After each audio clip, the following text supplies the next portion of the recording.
Hello, this is Dr. Mike Block, and this counseling brief is on Gestalt Theory. Gestalt can be an extremely useful tool to use in your counseling practice. Simply understanding its concepts can bring real clarity to our view of the human condition.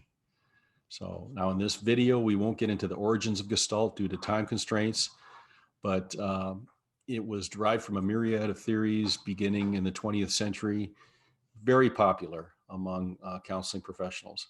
Now, one line that really resonates with me is that when it comes to the individual, the whole is greater than the sum of the parts. That's kind of a profound statement. To me, what this means is that there is much more to us than we can possibly understand. And looking at things from a Gestalt perspective, you take everything into account, the entirety of the individual. So we pay attention not only to what the individual tells us, but we also observe their facial expressions, their body language, inflections in the voice, movement, and any and all behaviors. The totality of the individual is recognized. So as you can probably identify, similar to client-centered or Rogerian theory, Gestalt is an affect theory, meaning we don't spend a lot of time on cognitive processing. The difference between Rogerian is that Gestalt is much more confrontational. We challenge the individual. We don't make sense of things. This is a very engaging experiential theory that involves awareness. Through activities, exercises, game playing, we become aware of ourselves in the here and now. If you examine the emotional patterns of any individual, it becomes apparent that we are creatures of habit. The downside of this is that we live a very narrow existence. We get stuck in old familiar patterns and fail to recognize that there's much more to us. Gestalt helps us exercise those ailing parts of ourselves that have been gathering rust. Pretend that you are an actor on the stage and you are performing a difficult part. Why is that part so difficult? Because perhaps you're playing a role that is very much different from your normal persona.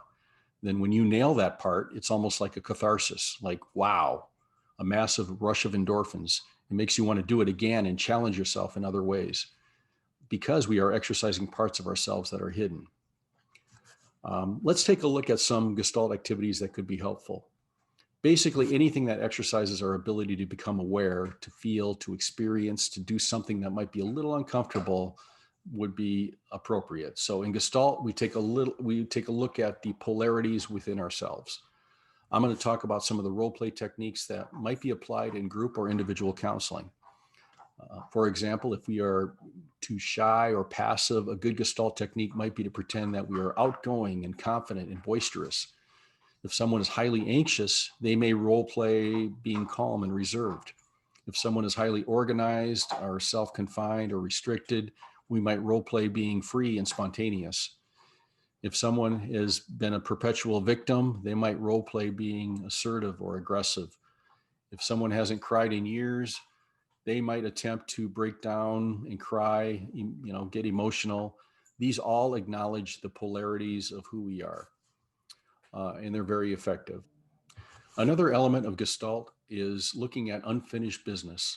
Probably the most popular activity in the Gestalt community is the empty chair technique.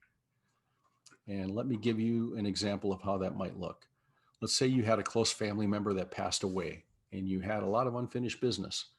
Maybe you had a big falling out and never got a chance to reconcile. So you've stuffed it away for years.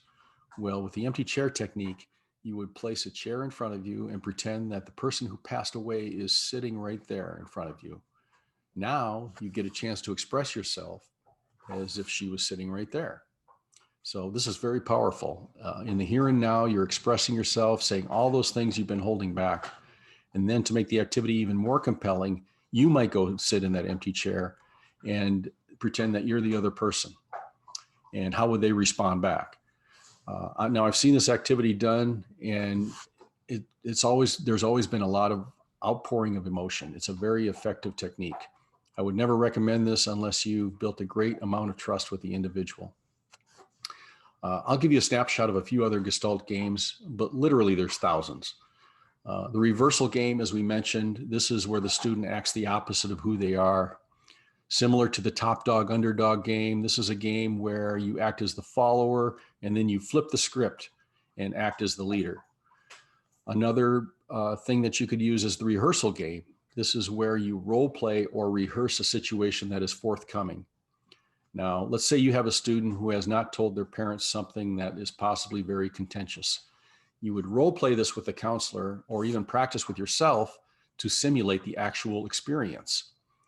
When they get the courage to tell the person, they have actually then gone through the process and experienced what it might feel like and have already explored the range of scenarios. And I usually say something like, what's the worst thing that could happen? What's the best thing?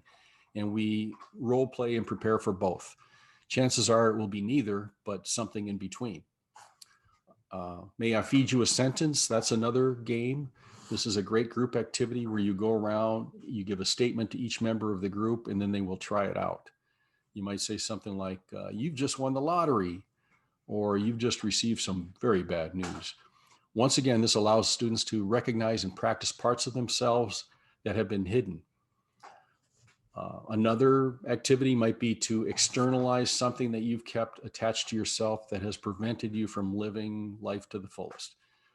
I might hand the individual an object like a medicine ball or a basketball and say, this is your stress. I want you to talk to it. What do you want to say to it? As if it's a separate entity. This allows us to detach from those things that hold us hostage. And it gives us a sense of control. We can actually talk and reason and negotiate with that. Very powerful. When you do all of these activities, pay careful attention to the nonverbals. Not that you want to interpret them, but you want to be aware of them.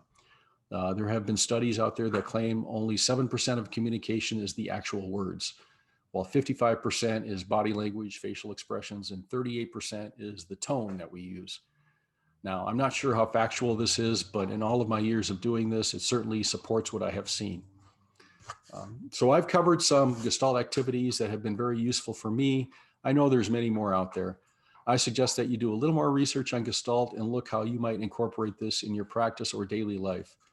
It's been a pleasure talking with you.